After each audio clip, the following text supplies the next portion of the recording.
Bonjour à tous, bienvenue au culte en ligne de l'Église Christ pour les Nations. Aujourd'hui, nous aurons 2 chants de louange, puis un temps d'annonce, la prédication du pasteur Daniel sur la victoire en Christ, et enfin un temps de prière en commun.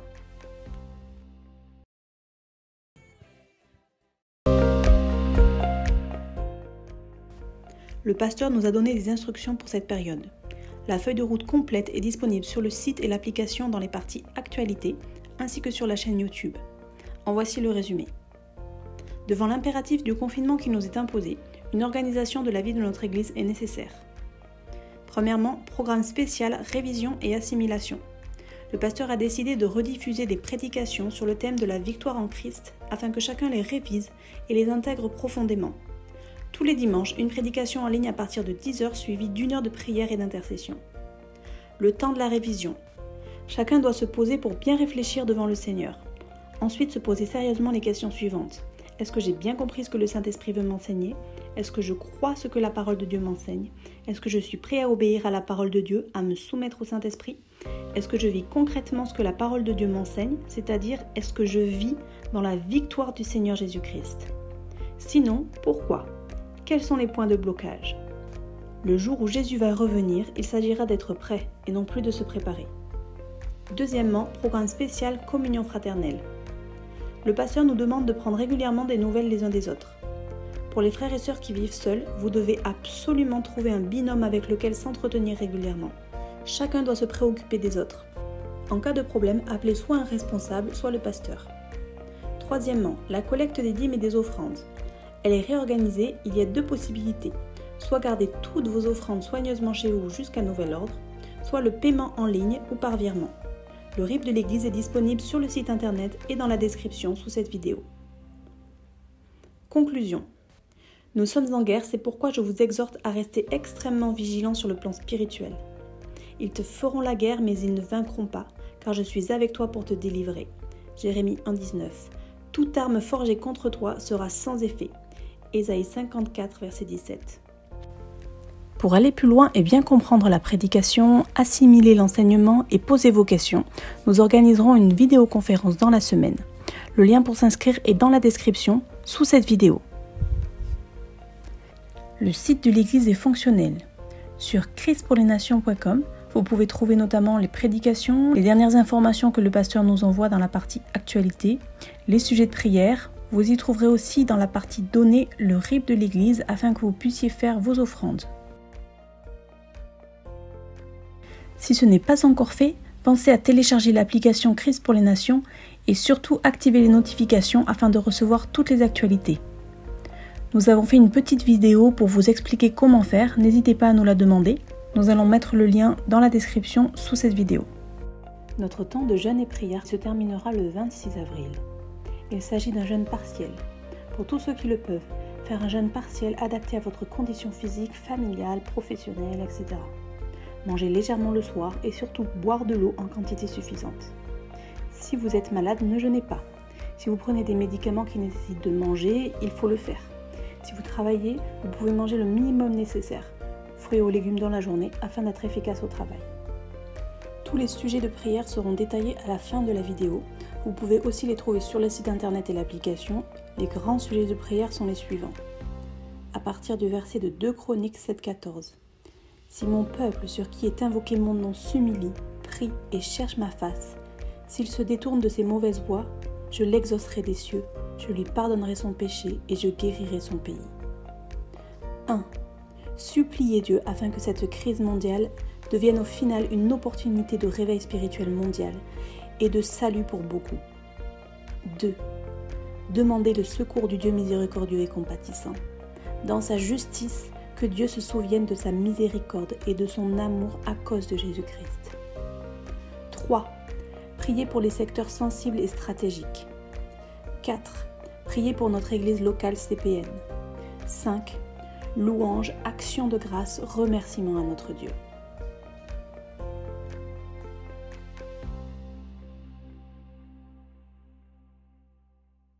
Nous allons lire.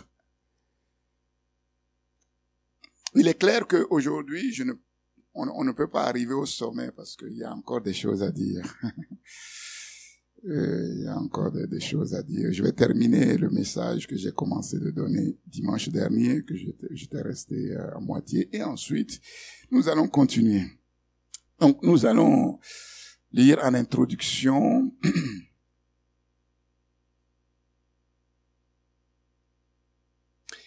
Galates chapitre 5. Galates chapitre 5. Verset 17. Là où nous étions arrêtés. Juste le verset 17. Car la chair a des désirs contraires à ceux de l'esprit, et l'esprit en a de contraires à ceux de la chair. Ils sont opposés entre eux, afin que vous ne fassiez point ce que vous voudriez. Amen.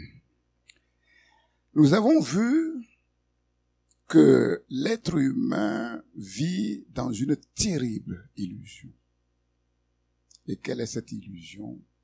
Il croit qu'il est libre, mais en réalité, c'est un esclave, enchaîné par toutes sortes de chaînes. Et nous avons vu que il y a une solution que l'être humain peut accéder à la liberté. Mais pour accéder à cette liberté, il n'y a qu'une seule solution, et la solution, c'est Dieu lui-même qui l'a trouvée. Et cette solution s'appelle Jésus. Jésus est l'homme qui nous délivre de tous nos chaînes et qui nous permet d'accéder à la vraie liberté. Si le Fils vous a franchi, vous serez réellement libre. Et comment ce Fils nous a franchis? Comment Jésus nous a-t-il affranchis? Par sa mort. Par sa mort.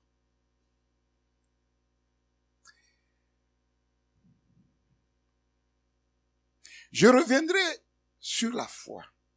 J'ai beaucoup prêché sur la foi et je vais continuer à prêcher sur la foi. Parce que c'est la base. Quand la foi n'est pas calée, c'est compliqué.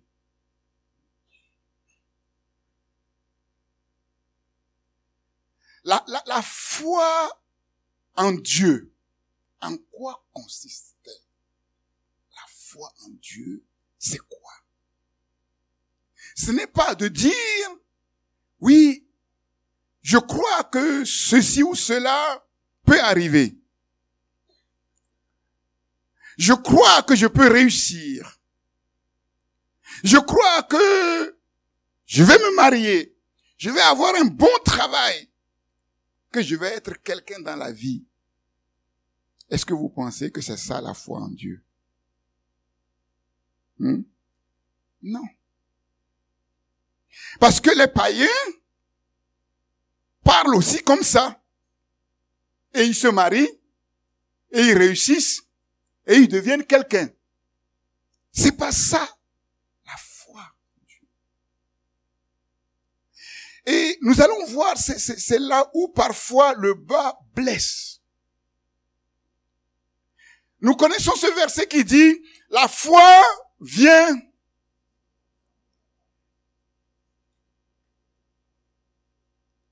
donc, cette foi repose sur quoi?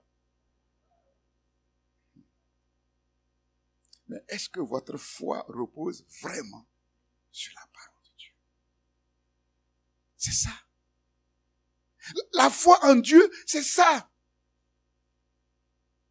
Elle repose sur la parole. Sur ce que Dieu a dit. Ce que Dieu a dit qu'il a fait. Ce que Dieu dit qu'il va faire. Et ce que Dieu dit qu'il fera. Donc notre foi doit avant tout reposer sur les faits de Dieu. Et quel est ce fait de Dieu qui nous libère? C'est que la Bible dit que c'est pour notre liberté, pour notre victoire, que Jésus est mort à la croix. Et comment se fait-il que moi, qui suis là, dans la région parisienne, en 2020, Jésus est mort il y a plus de 2020 années. Comment se fait-il que je sois concerné par ce fait? Comment se fait-il? Simplement parce que Dieu dit que c'est pour moi que Jésus est mort. Quand Jésus mourait à la croix de Golgotha, je n'étais pas né, mais Dieu me connaissait. Mais est-ce que vous croyez ça?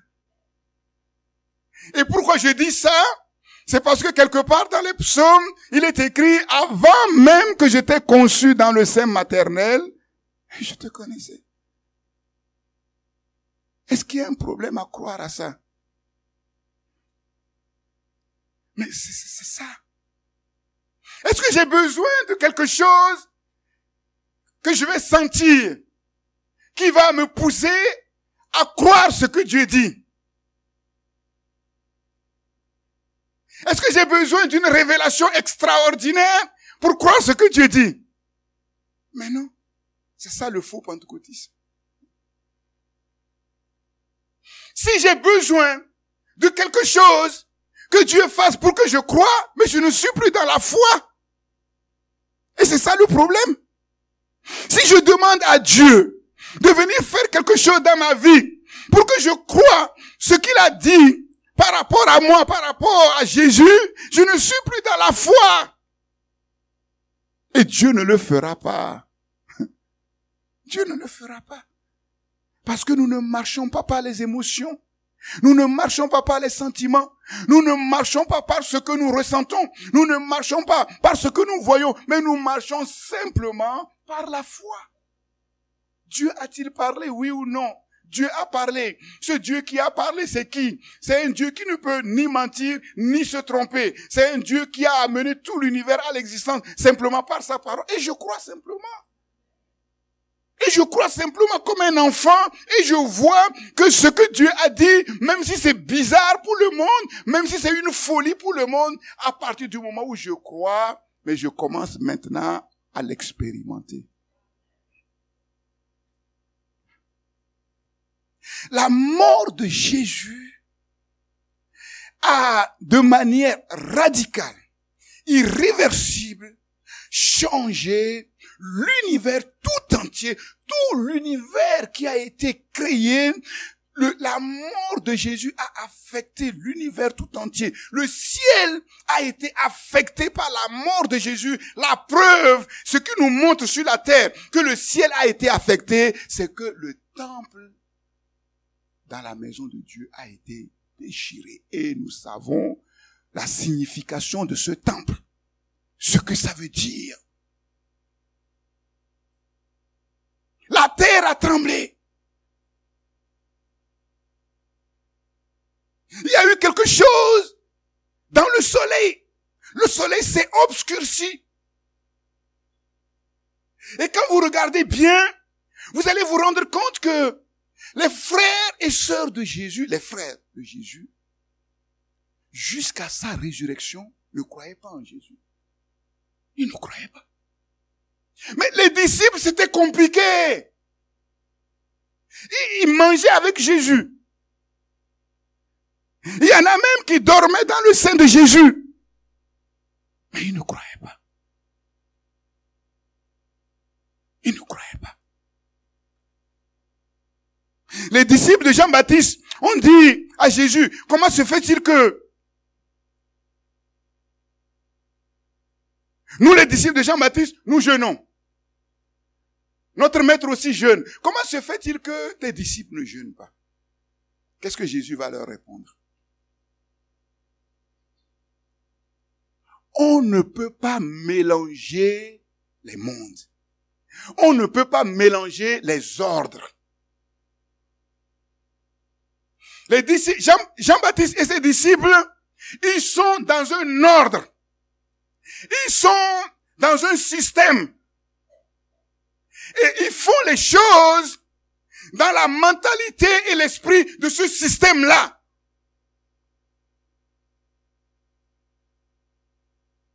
Mais mes disciples ne peuvent pas encore entrer dans ce que vous dites parce que le système dans lequel ils doivent entrer n'est pas encore venu.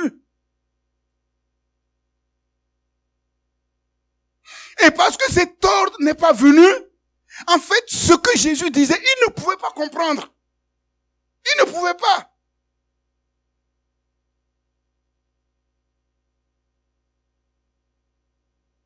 Les amis de l'époux ne peuvent pas s'affliger pendant que l'époux est là, mais quand il va partir, là, ils jeûneront. Et on a vu que quand il est parti, ils ont jeûné. Qu'est-ce qui s'est passé pour que les frères de Jésus se convertissent après? Qu'est-ce qui s'est passé? Jésus va dire, mais on ne peut pas prendre un morceau d'habit neuf pour aller coudre un habit ancien qui est déchiré. On ne peut pas. Parce que si vous prenez un bout de pagne neuf pour aller coudre dans un pagne ancien qui est déchiré, ça ne va pas tenir. Ça veut dire quoi? Ça veut dire que la vie chrétienne, ce n'est pas ce que je suis avant que je vais améliorer en essayant de prendre ce qui ne va pas, l'amener sur l'ancien, le coudre. Ça veut dire quoi? Ça veut dire que je ne peux pas rendre meilleur ce que je suis avant. Impossible. Je peux pas. Certains croient que la vie chrétienne, c'est de faire les efforts pour devenir meilleur. C'est pas possible. On ne peut pas mélanger. Et la mort de Jésus nous dit clairement que, en fait, il faut que quelque chose se passe dans cette ancienne création pour laisser place à cet ordre nouveau qui va venir. Parce que cet ordre qui va venir n'a rien à voir avec l'ancien ordre. L'homme qui va venir après la résurrection n'a rien à voir avec l'homme ancien. Et nous comprenons par là, en fait, que chaque être humain a 2 mois. C'est ça le problème. Chaque être humain a 2 mois. Et chaque mois, chaque jeu est régi par un ordre, par un système. Et les 2 mois ne peuvent pas être ensemble. C'est pas possible.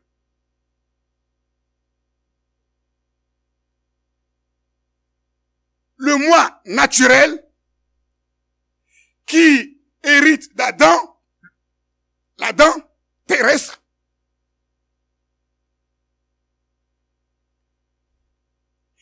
et ce moi naturel qui hérite d'Adam, c'est un moi vaincu, avec une destinée vaincue. Et la destinée, c'est la tragédie pour tous les êtres humains, sans exception. Parce que Adam, le champion, l'entête a été vaincu.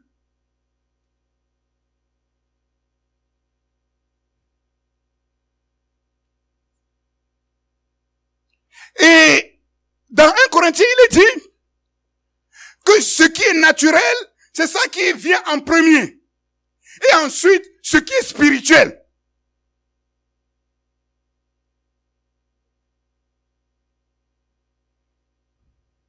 Il faut le comprendre. C'est ça, le secret de la victoire. La victoire, ce n'est pas que Jésus vient aider l'ancien moi à être quelqu'un. Même s'il t'aide à être quelqu'un, ta destinée, c'est la tragédie. même si tu es le meilleur de toute l'humanité, si Jésus aide l'ancien moi à être le meilleur de toute l'humanité, à la fin, tu vas te rendre compte que c'est la tragédie. Mais c'est clair. L'exemple, c'est l'homme riche. C'est ça. Donc vous comprenez que Jésus ne pouvait pas améliorer. Mais si on ne peut pas améliorer, mais qu'est-ce qu'il faut faire? Il faut recréer.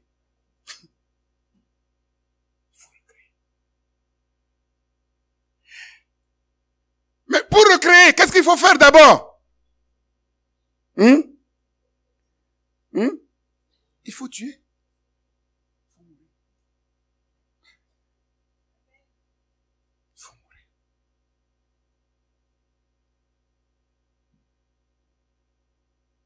C'est là où beaucoup de chrétiens se battent. C'est là.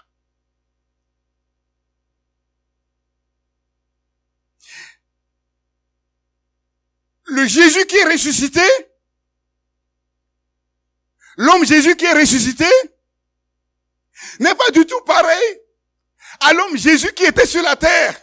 La preuve, c'est que quand les murs étaient fermés, l'homme Jésus ressuscité pouvait entrer sans passer par la porte. C'est un autre ordre. C'est un autre système.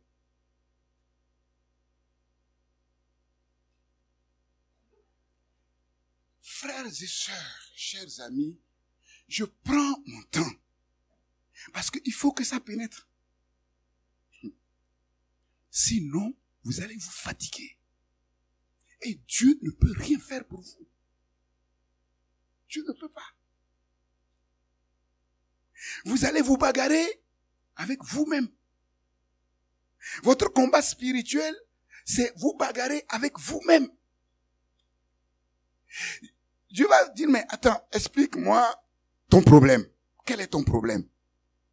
Moi, je te dis que tu as 2 mois.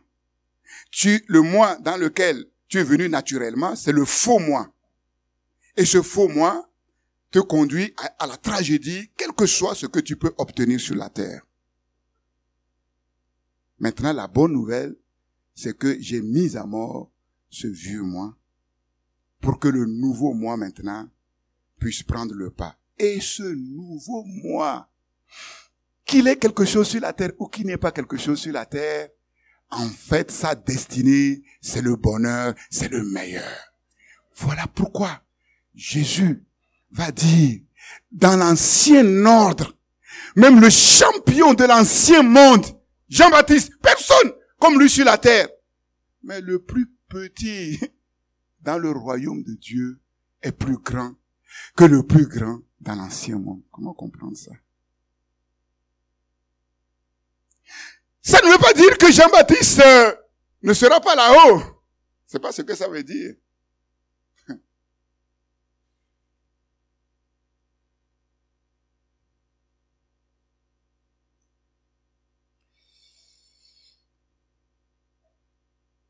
Car la chair a des désirs contraires à l'esprit. Et l'esprit en a de contraires à la chair. Ils sont opposés l'un à l'autre, de sorte que vous ne fassiez point ce que vous voudriez. Et je vous ai dit que il n'y a pas d'illusion à se faire. La liberté chrétienne n'est pas la nôtre. Ce n'est pas une autonomie, puisqu'il est clairement dit ici que celui qui est chrétien est un peu comme un champ clos où s'affrontent 2 puissances. La chair et l'esprit. En termes plus clairs, l'ancien et le nouveau.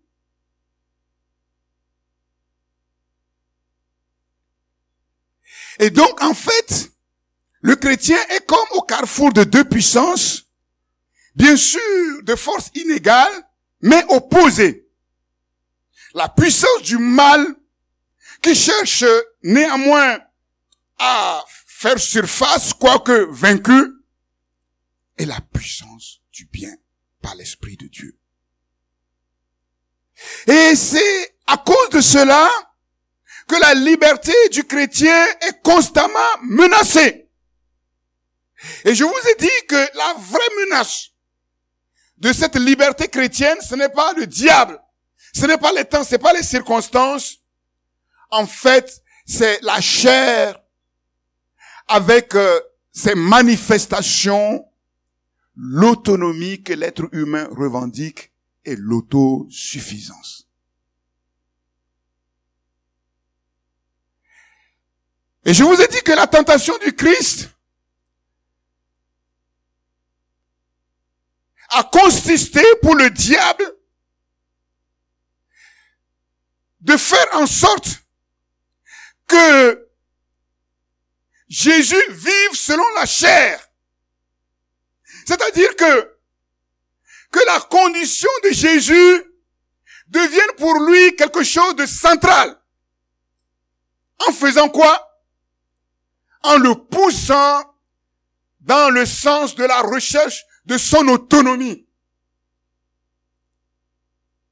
Dans un contexte, mais délicat. Délicat. Jésus jeûne selon la volonté de Dieu. La Bible dit que l'Esprit de Dieu, c'est l'Esprit même de Dieu qui l'a conduit dans le jeûne. Il finit le jeûne et il a faim.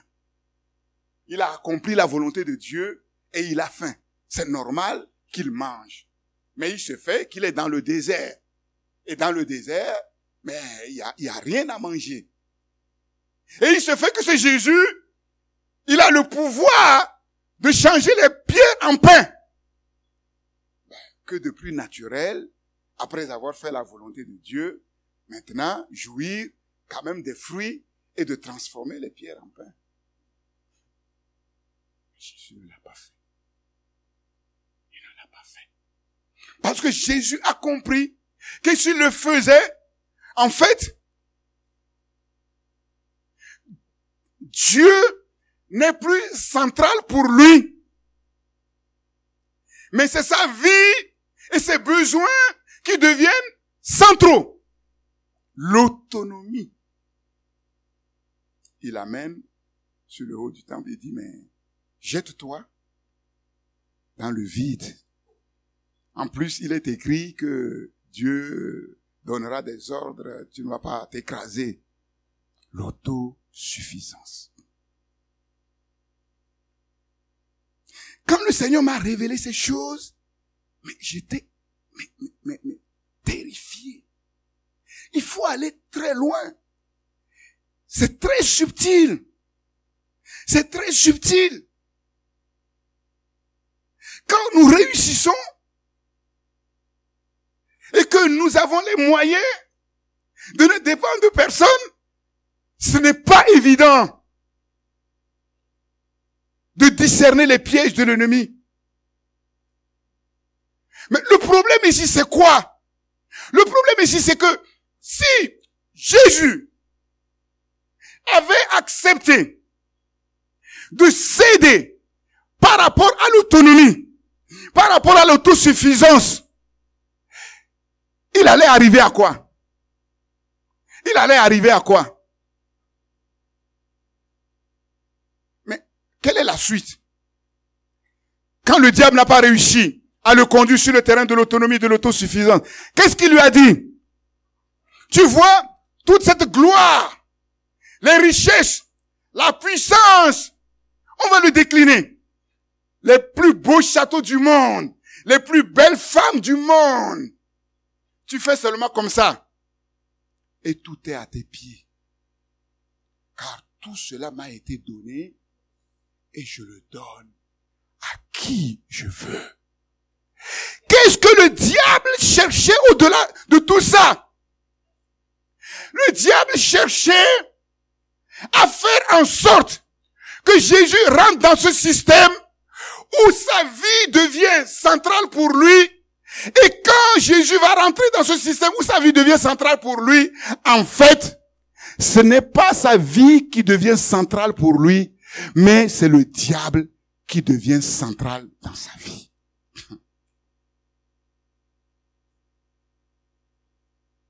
Parce que si Jésus avait cédé sur l'un ou l'autre de ces points-là, Jésus sortait de la protection du Père. Et quand un être humain sort de la protection du Père, il ne peut que se soumettre au diable.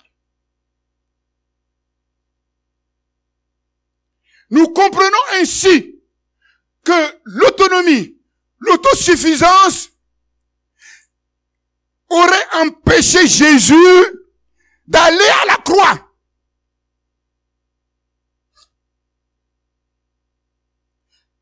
Qu'est-ce qui fait que la prédication de la croix ne trouve pas effet dans le cœur d'un homme et d'une femme qui l'écoutent? Si vous fouillez bien, c'est parce que quelque part, il y a autosuffisance et il y a autonomie. C'est ça. La puissance de la croix ne peut pas trouver accès dans un cœur qui est tenu par l'autonomie, par l'autosuffisance. C'est diamétralement opposé. Quelqu'un qui veut diriger lui-même sa vie, quelqu'un qui a lui-même les rênes de sa vie, la croix ne peut plus rien faire.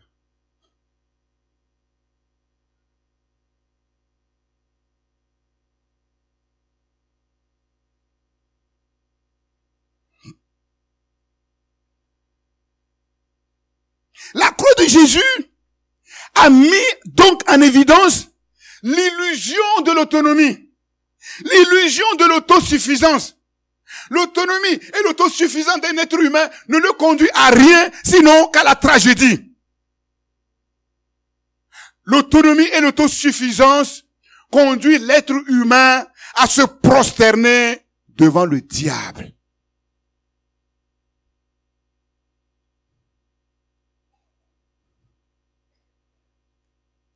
Par la croix, par sa mort à la croix, Jésus nous a libérés de l'illusion de l'autonomie, de l'illusion de l'autosuffisance. Il a mis en lumière l'impuissance de la chair. La chair n'a pas vaincu Jésus. Et Jésus nous a en même temps libérés de l'aveuglement spirituel. Et à partir de ce moment, la parole du Christ et son esprit nous donnent de voir clair et de choisir librement. Et quel choix nous faisons quand nous comprenons l'illusion de l'autonomie, l'illusion de l'autosuffisance? Quel choix nous faisons? Nous n'avons pas d'autre alternative que de nous soumettre à Dieu le Père. C'est tout. Et nous le faisons joyeusement. Parce que nous disons, aïe, aïe, aïe, Jésus m'a libéré de la tragédie. Jésus m'a libéré de l'échec. Jésus m'a libéré de mes tourments des pieds de l'ennemi. Gloire soit rendue à Jésus. Maintenant, je vois clair. Je vois clair. Je vois clair. Le diable ne peut plus me mener par le bout de mon nez. Non, c'est fini. J'ai vu l'illusion de toutes ces choses-là. Illusion, illusion, illusion. Dire, moi, je suis quelque chose. Moi, je peux arriver à quelque chose. C'est zéro. C'est ce que les hommes, ils ont bombé leur torse. Mais ils sont où maintenant? Les cimetières en sont remplis. Les cimetières en sont remplis. Se vantant d'être sages, ils sont devenus fous. Ils se sont tous prosternés. Ils ont fait allégeance au prince des ténèbres.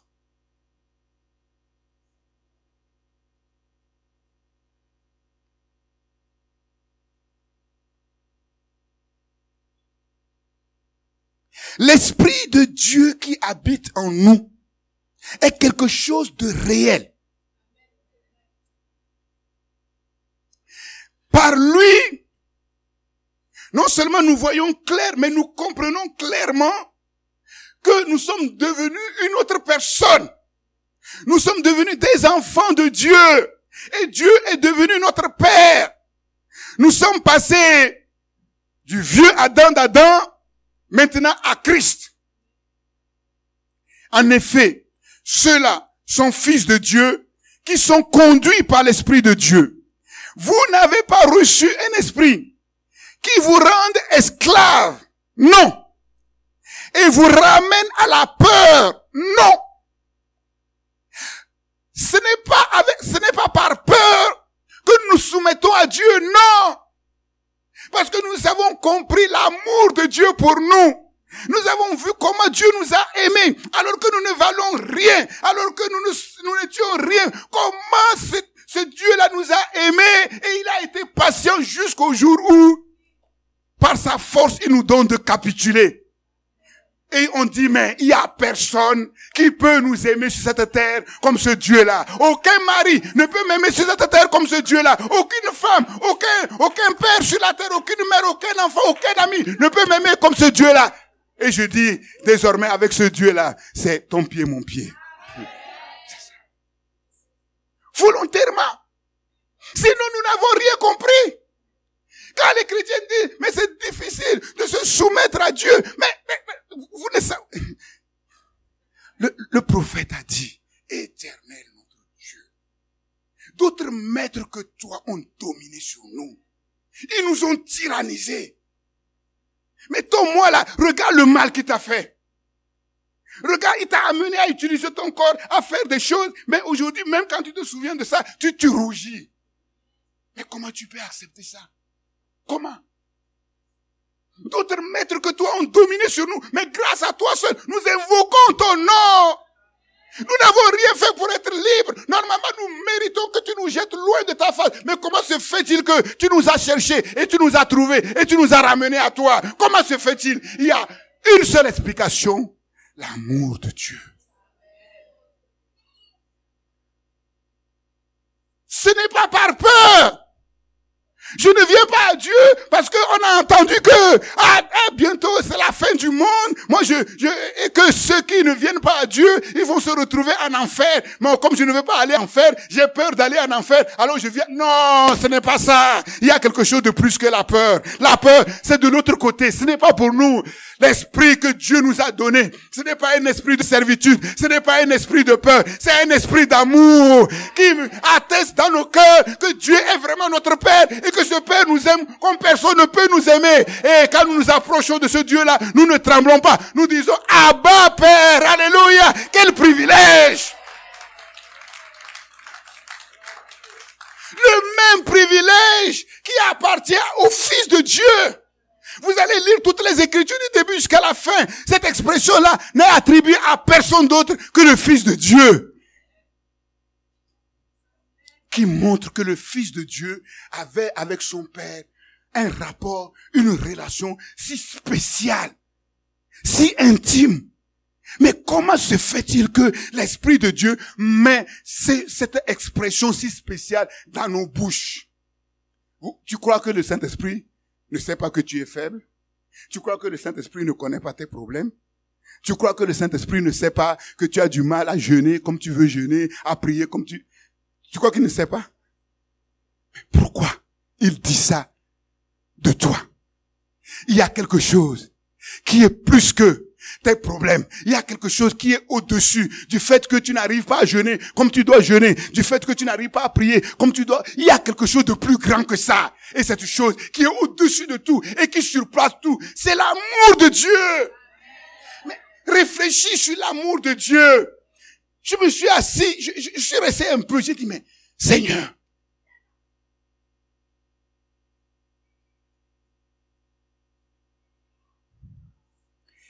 j'ai réfléchi un peu sur l'amour de Dieu.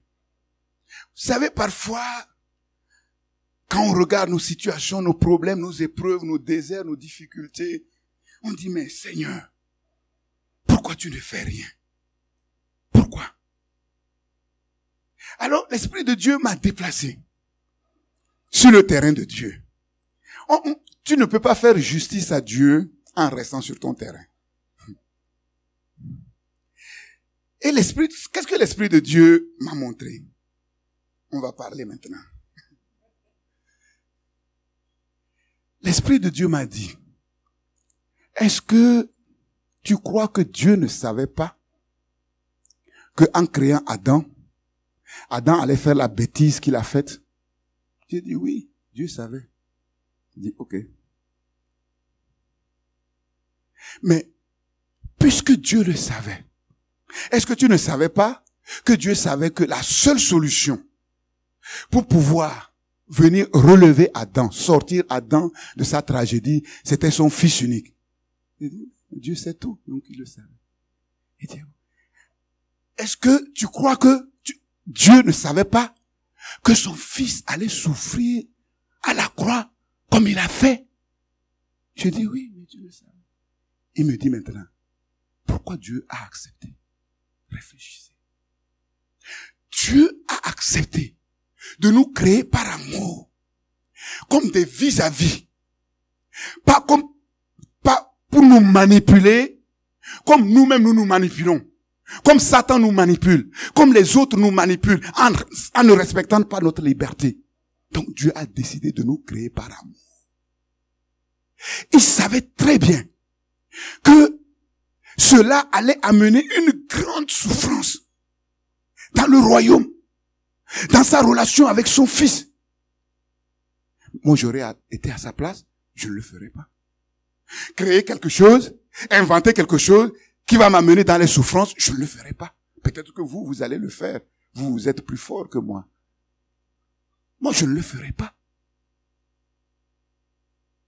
D'autant plus que la Bible dit que entre Dieu le Père, Dieu le Fils, Dieu le Saint-Esprit, c'est l'harmonie, c'est la joie, c'est les délices, c'est le bonheur. En fait, mais ils se suffisent à eux. Ils n'ont pas besoin de quelqu'un pour être heureux. Mais donc, pourquoi il nous a créés? Simplement parce que il veut partager ce bonheur avec quelqu'un d'autre. Mais il savait que cet autre-là va lui créer des problèmes. Mais il le fait quand même. Mais quel amour! Oh. Quel amour! Et donc nous comprenons que Dieu a créé Adam. Dieu, malgré tout, a accepté de créer Adam, de nous créer, en sachant toutes les bêtises que nous allons faire, simplement à cause d'un homme, Jésus. Donc nous comprenons que la fin et le but de l'humanité ne pouvait pas être Adam, le premier, non. Mais Jésus, qui allait maintenant prendre le relais.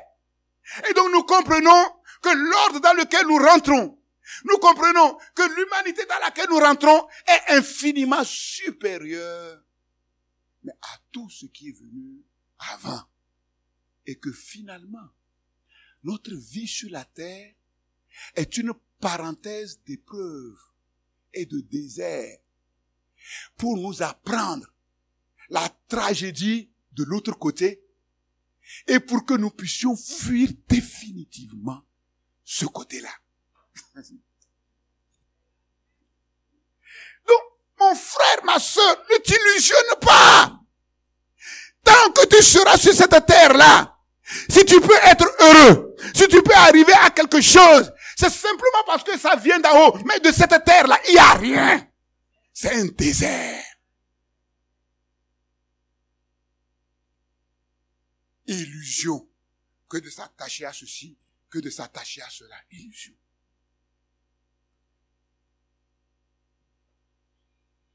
Quel amour! Quel amour! Être prêt à tout donner à quelqu'un qui va te poignarder derrière le dos, qui va te faire toutes les misères, ça n'existe pas.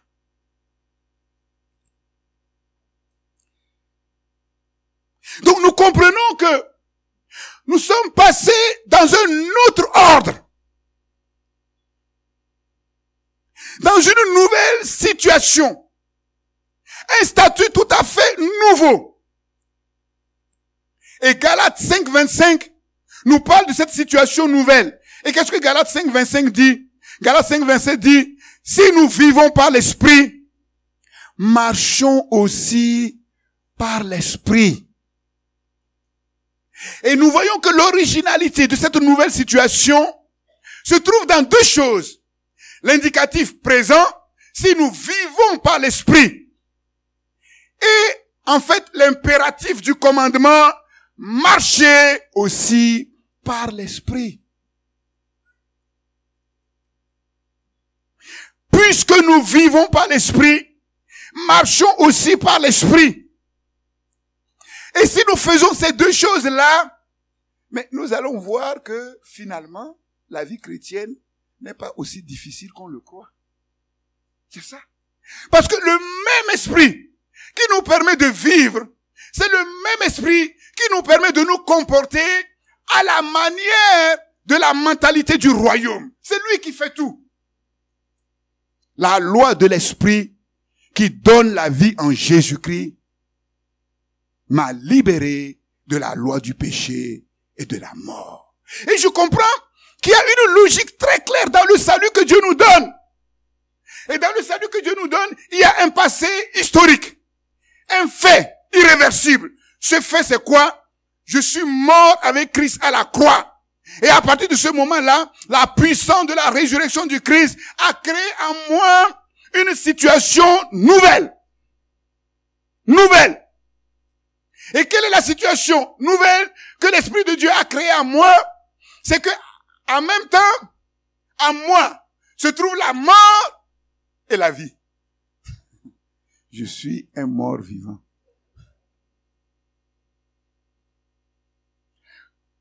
Nous transportons toujours la mort et la vie. Pour tout ce qui est d'ancien, c'est mort. Pour tout ce qui est du péché, c'est mort. Voilà pourquoi quand le péché vient, on ne répond pas. Mais tout ce qui est du bien, c'est la vie. C'est ça.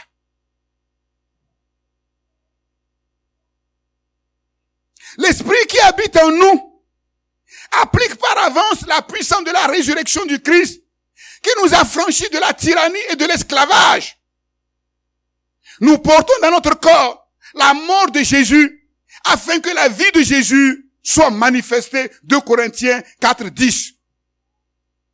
Quand nous parlons avec les non-chrétiens, ils voient ces deux choses-là. Ils voient qu'on ne peut pas les rejoindre, que nous ne pouvons pas les rejoindre sur leur terrain. Mais en même temps, il y a un autre terrain. Et c'est ça qui éveille leur désir. C'est ça.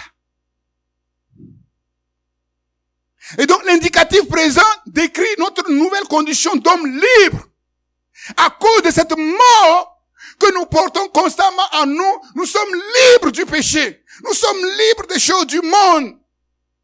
Et en même temps, l'impératif présent qui nous rappelle qu'il y a une voie que nous devons suivre.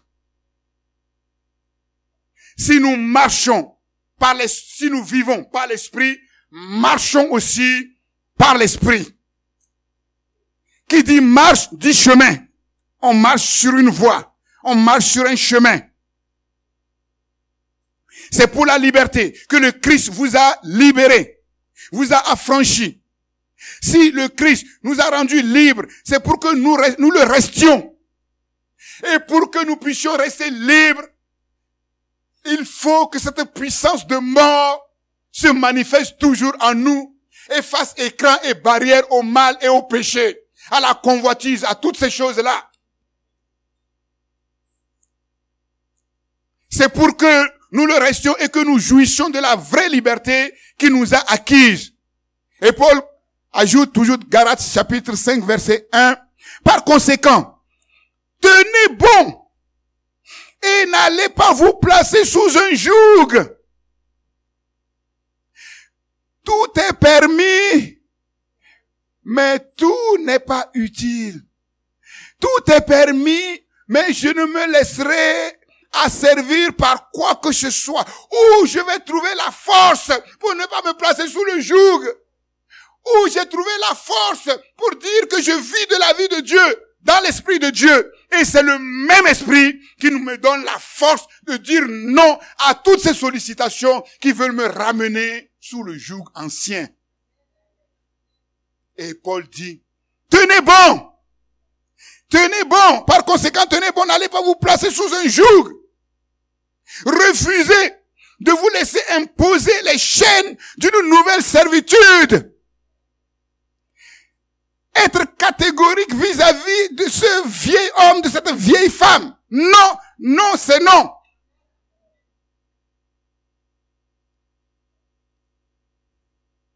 Prenez ou suivez maintenant la voie de Dieu. C'est la seule qui vous évite de retomber dans l'esclavage de la chair. Car la chair a des désirs contraires à l'esprit, et l'esprit en a de contraires à la chair. Marchez sous l'impulsion de l'esprit, et vous n'accomplirez plus ce que la chair désire. Marchez sous la direction de l'esprit, et vous ne risquerez pas de satisfaire les convoitises de votre être naturel.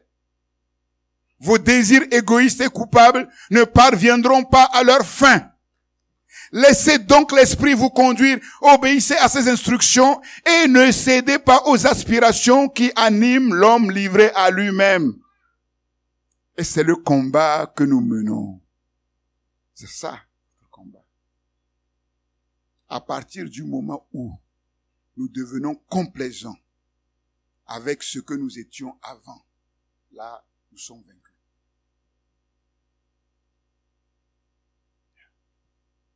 Et la Bible dit, nous pouvons être victorieux. Pourquoi? Parce qu'il y a en nous une force. Il y a en nous une puissance. Et cette force, cette puissance, c'est le Saint-Esprit qui a fait de nous des enfants de Dieu. Mais est-ce que tu crois ce fait-là? Voilà pourquoi, devant certaines situations, le chrétien entend deux voix. Bien souvent. Le chrétien entend deux voix. Faites l'expérience. La parole de Dieu est vivante. Il y a quelque chose qui vous dit d'aller à gauche. Il y a quelque chose qui vous dit d'aller à droite. S'il n'y a pas ça, vous n'êtes pas chrétien. Avant, il n'y avait pas deux voix. Il n'y avait pas deux voix. Donc, il ne faut pas être troublé par ça. Jusqu'à ce que, petit à petit, la nouvelle loi puisse vraiment prendre place. Que tu sois calé vraiment dans la nouvelle loi. Après, c'est fini. Et vogue le navire. Mais tant que la loi de l'esprit de vie en Jésus-Christ n'est pas bien calée, mais l'autre là, il va te fatiguer. Mais quand tu comprends et que tu décides vraiment que l'autre là, il ne te fatiguera plus, mais la victoire est déjà à 90%. Vous savez, ces choses-là sont très complexes. Vous allez lire les livres de théologie, parcourez-les, vous n'allez pas trouver ça. Et vous comprenez pourquoi il a fallu près de 30 ans pour comprendre ces choses. C'est des choses, quand Dieu l'a fait dans ma vie, je l'ai ressenti. C'est quelque chose qui a été concret. Voilà pourquoi j'ai tout abandonné et prêt à faire la volonté de Dieu, comme Dieu veut, quand il veut, où il veut. Mais le problème, c'est que je n'ai pas compris. Je n'ai pas compris le mécanisme. Réfléchissez. Je n'ai pas compris le mécanisme. Donc, j'ai deux solutions. Ou je cherche Dieu pour comprendre le mécanisme, pour aider le peuple de Dieu à le comprendre, à entrer dans ces choses. Sinon, je vais passer mon temps à vous chicoter. Comment vous êtes des niais, vous ne comprenez rien. Mais moi, je l'ai vécu. Si vous avez l'esprit comme moi, vous devez le vivre. Et là, je vais vous chicoter. C'est ce que beaucoup font. Loi sur loi, commandement sur commandement. Il y a qu'à, il faut faire ceci, il faut faire cela. Mais c'est difficile à comprendre. Vous me chercherez et vous me trouverez si vous me cherchez de tout votre cœur. Mais je vous dis une chose, dans cette cherche-là, parfois Dieu nous lâche et on tombe. Il nous donne de faire des expériences qu'on ne voudrait même pas faire. Il faut qu'on les fasse pour comprendre ce qu'est l'homme, pour comprendre comment l'homme agit, comment l'homme est pervers. Sinon tu ne peux pas comprendre l'autre. Tu ne peux pas. Voilà pourquoi Jésus est venu dans la chair semblable à la nôtre. Si Jésus n'était pas venu dans la chair semblable, mais on est foutus. On est foutus. Parce que quand le ciel nous regarde, ils ne comprennent rien. Ils disent, mais c'est pas possible. C'est pas possible des petits dieux. Et regarde, ils vivent comme des rien du tout. Un petit virus, là, tout le monde tremble. Ah, c'est pas normal. Au ciel, tu jettes un virus, mais tout est réglé en une seconde. Il va trouver même accès où pour entrer. Il y a pas, tout est quadrillé. Mais nous, ici, c'est compliqué, un petit truc là. Tout le monde, ils croient qu'ils sont sages, hein. Mais un petit virus, plaise à Dieu que ces milliards là, qui ont été, comment ça s'appelle? Que Dieu les déplace. Vous ne savez pas comment Dieu va faire que nous allons avoir les provisions pour... Non, il faut qu'il déplace. Il faut qu'il déplace. C'est ça.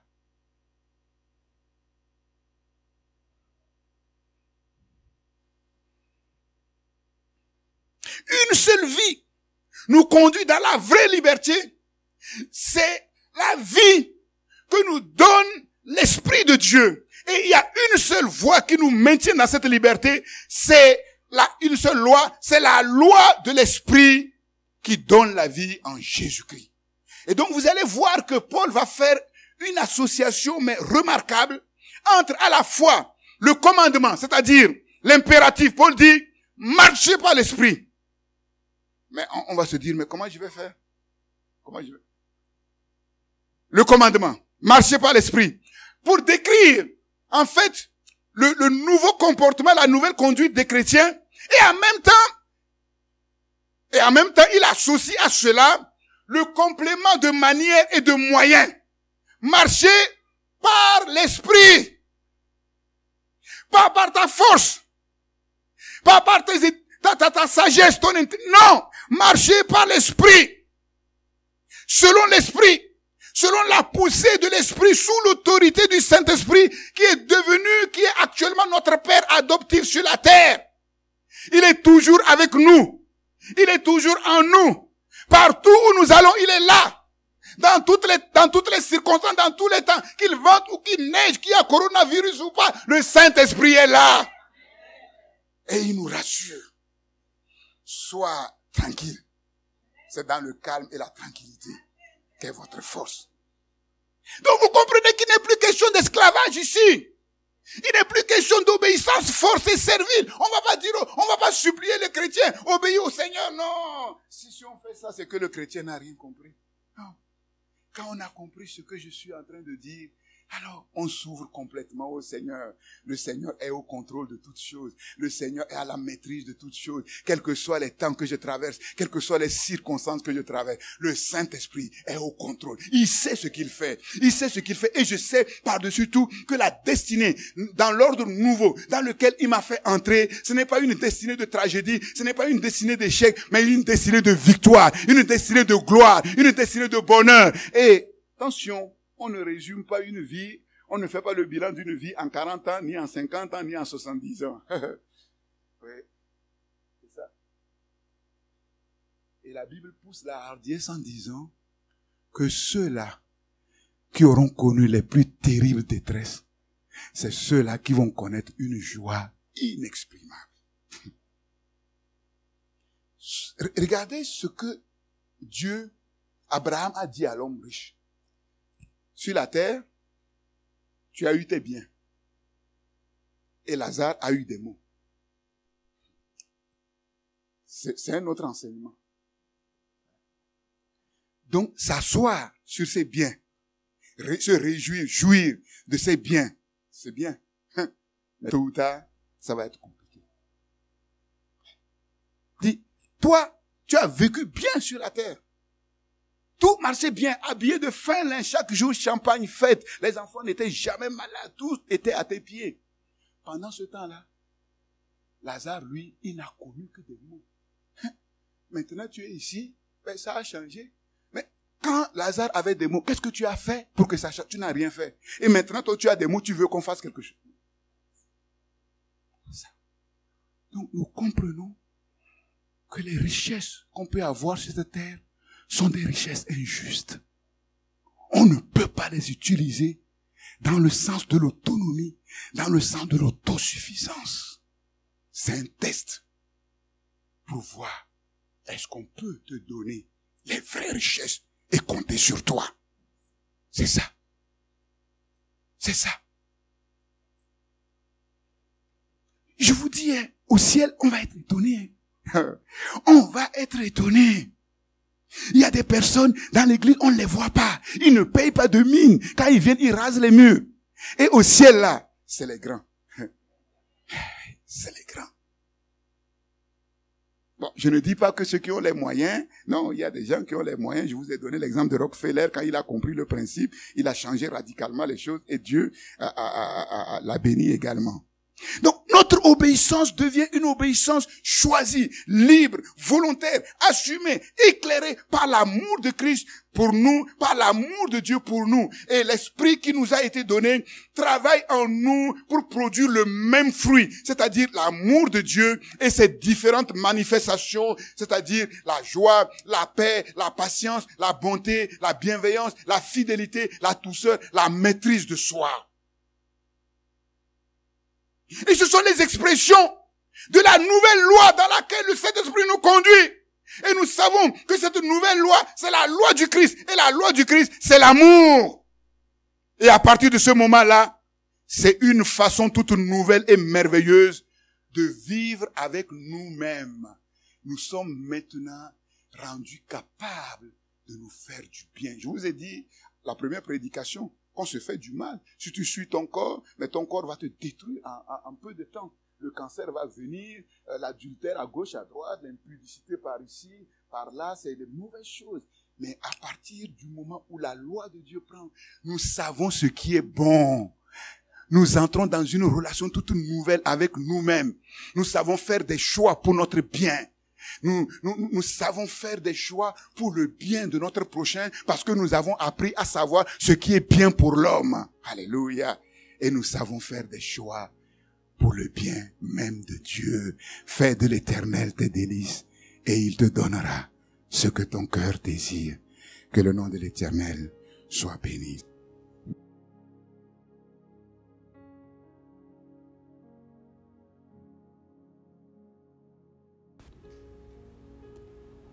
Tous les sujets de prière pour le jeûne du 5 au 26 avril sont sur le site internet et sur l'application.